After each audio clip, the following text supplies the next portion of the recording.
So here is a little bit of an oddball edition, but very cool nonetheless. This is an E52, I think that's the chassis code, BMW Z8. These were produced technically 2000 through 2003. However, really 2001 to 2002 were Z8s. 2000s were pre-productions or very, very early cars. And 2003s were all the automatic trash Alpinas. So this one's an 02. It's a pretty late one. S52 B49, so 4.9 liter, same engine that's in my M5. 8 throttle bodies, 4.9 liters, 394 horsepower, all alloy, dual overhead cam, double variable valve timing, 6-speed manual transmission. Again, the only transmission option on these. This car is titanium silver over black. These are all aluminum. Obviously the bumper is plastic. There are a few plastic elements, but the body itself, the chassis, everything is aluminum on these, including the matching hardtop, which is of course removable. It's basically only on there because of shipping. There's the hardtop stand, which is in pieces. Unfortunately, it got all nicked up in shipping, which kind of sucks.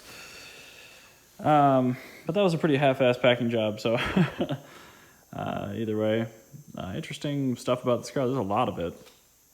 Obviously, reading up on it, the history, styled kind of like the 507 from the 50s, that really cool all-alloy 3.5-liter V8 Roadster BMW did in the 50s, just super expensive. These cars, like I said, it's the E39 M5 powertrain. The suspension's actually closer to the E38 7 Series in its design. It uses an open version of the 39 M5's differential, so no locking diff in the Z8. The side marker, which is actually right above, or the middle of the vent, sorry, in front of that roundel, is actually neon. So is the tail light assembly on this car. It does have LED brake lights on the sides and the center. Twin rolled chrome exhausts. Has a decent sized trunk. 18-inch staggered wheels, factory. Very retro interior, center mounted gauges. I'm sure you saw that earlier. I'm curious to see if this car has a clutch delay valve, because it isn't an M car, technically. It has an M powertrain, but you see a WBA VIN there, so a little confusing, but still a very, very cool car nonetheless. This one has done just a hair over 40,000 miles. I think we're at 40,038, which is actually pretty high for one of these, but that's what I was looking for. As you guys know, I like to buy high mileage cars and or cars that have some needs. This really doesn't have any needs, but it's on the higher end of mileage. These cars come with about 30 factory accessories, and if you lose any of them, you don't tank the value, but it takes a significant hit. This car had everything except it was missing a few keys. It was missing the original cell phone box. It was missing the leather key folios, and it was missing the coffee table book. I was able to get the seller to find all of those items and include them. The coffee table book he found doesn't match the VIN of this car, unfortunately, because they were printed with a photograph of the car leaving the factory, and then also they were wrapped in the leather hide from the car, and they have a little VIN sticker, which is like the one you would get on the door jamb. However, I accidentally found and purchased, before I even took delivery of this car, the actual matching coffee table book for this car. So I have 100% of the original accessories for this machine. And I've been Z8 shopping for about a year and a half, and this is the nicest condition one at any price or any mileage that I've seen. So I'm very, very excited to have it in the garage here, and hopefully there will be some content on it moving forward. Unfortunately, it is in immaculate condition, so I'm going to have a harder time bringing myself to drive this on the open streets often. There's no damage at all, for instance, on the lower lip or the wheels, but it's great. I mean, we gotta drive it, even if it means putting some paint protection film on the front of it and then peeling it off in a couple of years just to not damage the paint. I still think it would be worth it to drive this car. So anyway, that's pretty much the plan there. This is not a purchase for us purely speculatively. we really enjoy this car. I actually put this out of my attainable cars list about 10 years ago. I'm just like, these are already too expensive. I mean, they were announced at around $130,000 to $1,000, and they briefly dipped into the 90s, $100,000 area for some of them, but they pretty much have just gone nowhere but up. So we got a pretty solid, I think, price on this car. It's a lot like our 1 Series M. What we ended up finding there, miles, but great condition, right specification. So this car is all the right stuff where it matters. There's one issue. It was supposed to have the performance package, and I confirmed that it did before I bought it, but it does not. So I may be doing a video series on that, how to purchase and install the E52 performance package, because if you have one of these cars, you need to have the performance package. What that is, it's not really performance, and the performance package retrofit doesn't really mean that. You do get slightly bigger primary intake tubes for the engine, so there's a little bit of a boost there, not really. But the main thing is there's a structural brace that runs between the 2 front strut towers just behind the air boxes. And then there's also some strut hat reinforcements, because I mentioned earlier this car is an all aluminum chassis, and some of them did have some issues with the strut towers taking impact and actually bowing the fenders in and pushing into the hood. A good way you can tell if there's an issue there is roll a quarter in this panel gap, being very careful. And as you can tell, the panel gap on this car is flawless. So even though it does not have the performance brace currently, the damage has not been done, and I'll be able to retrofit it. So not a huge deal. Other things to look for on these, that, like I said, the neons. Make sure they work because they're so expensive. Headlight housings, these tend to fog up. They're plastic, still available obviously, but very expensive. The leather, just like the Z3 on the dash, will start to pull up right around the windshield area, and a lot of times it'll really shrivel. Available, expensive. On the engine, it's the same stuff as the M5. Actually reach in and open the hood here for you. These are really good engines. Make sure you do heavier oil, so I would recommend a 0 or 5W40 at least. If you're in a colder climate, however, just run 1060 in them. They really like that. They have carbon buildup issue in the throttle bodies a little bit, PCV problems to a lesser extent. However, really solid engines. Just make sure it doesn't smoke on cold start and you don't hear any weird rattling coming from the cylinder heads. The hood struts are a little bit weak on this thing just because they've never been used. It actually has 2 very bright underhood lights, which is kind of cool. That's very atypical for BMW.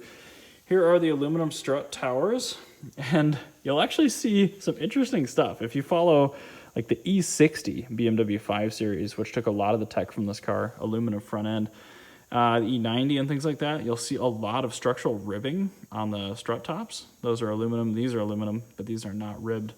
So BMW knew that these were a little bit too weak, and you'll see a lot more structure around the strut hats. I mean, it'll start all the way up in the front. It'll work to the firewall on those cars.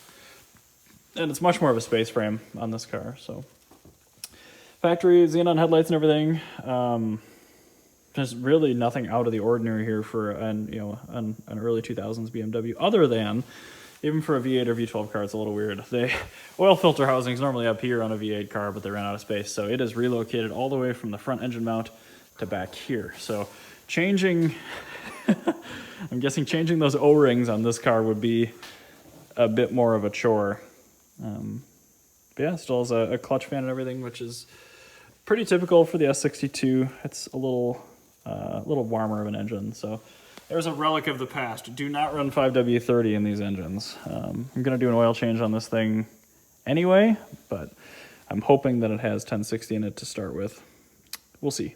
But very cool. That's kind of a brief rundown of the Z8 and what to look for.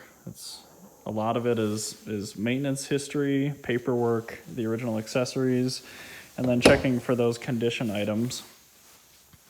And that's pretty much all there is to it. It's not a complicated buy. You just have to know what you're looking for. Yeah, I think I'm gonna work on the 2002 a little bit more here. So I'm gonna probably actually pull the 850 off the lift move that to my other garage and then throw the Z8 on that lift. It's really on there.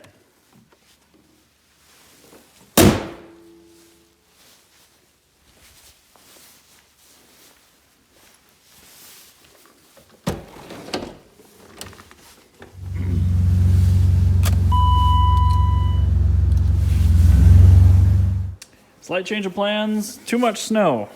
The plowing service here was not good. So the Z8 is going to stay where it is for right now or move to the other unit instead of the 850.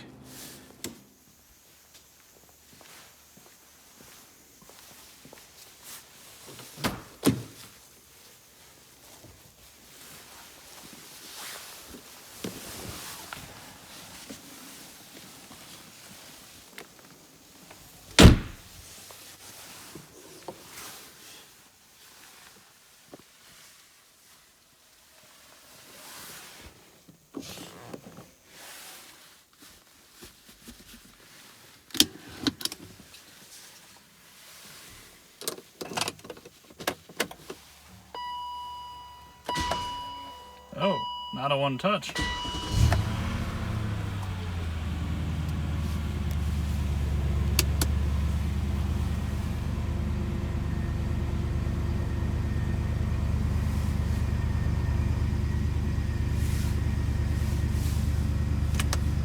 Oh yeah.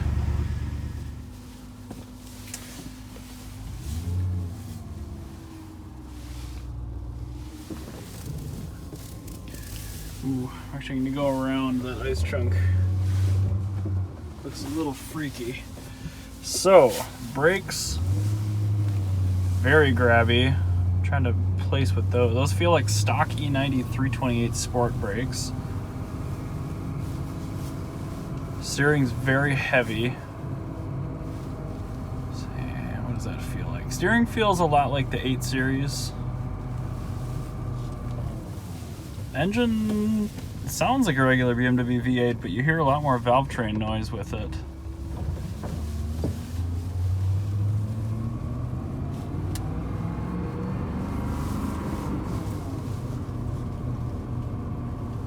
You don't get the progressive rev counter or the M style gauges with this thing. But the interior is sure beautiful. Ride's very rough. Ride's kind of like a sport package E60.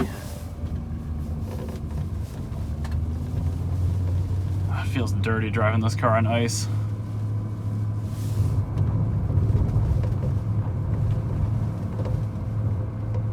Wonder how old the fuel is in it.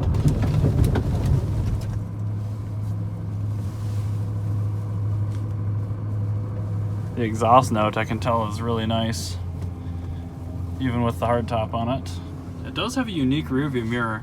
Worth mentioning also, those are usually bleeding pretty badly, and this one's in perfect condition. So again, we really bought condition with this car more than anything else. My opener, very good.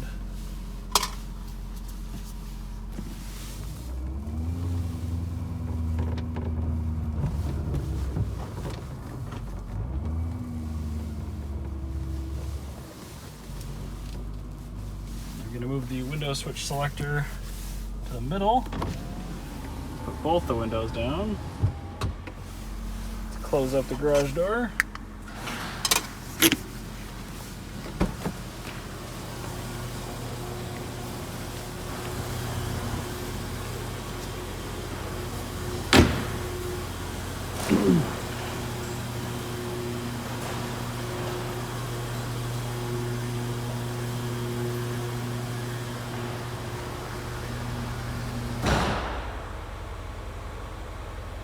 This car does have some of the coolest taillights ever.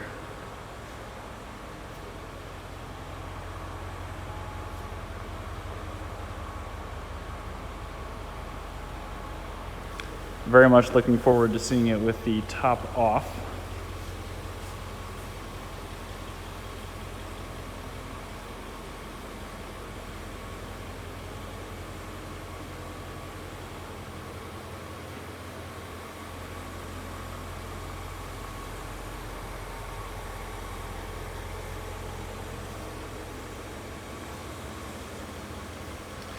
So here we have the least expensive and the most expensive way to get an S62. Man, that's a cool car.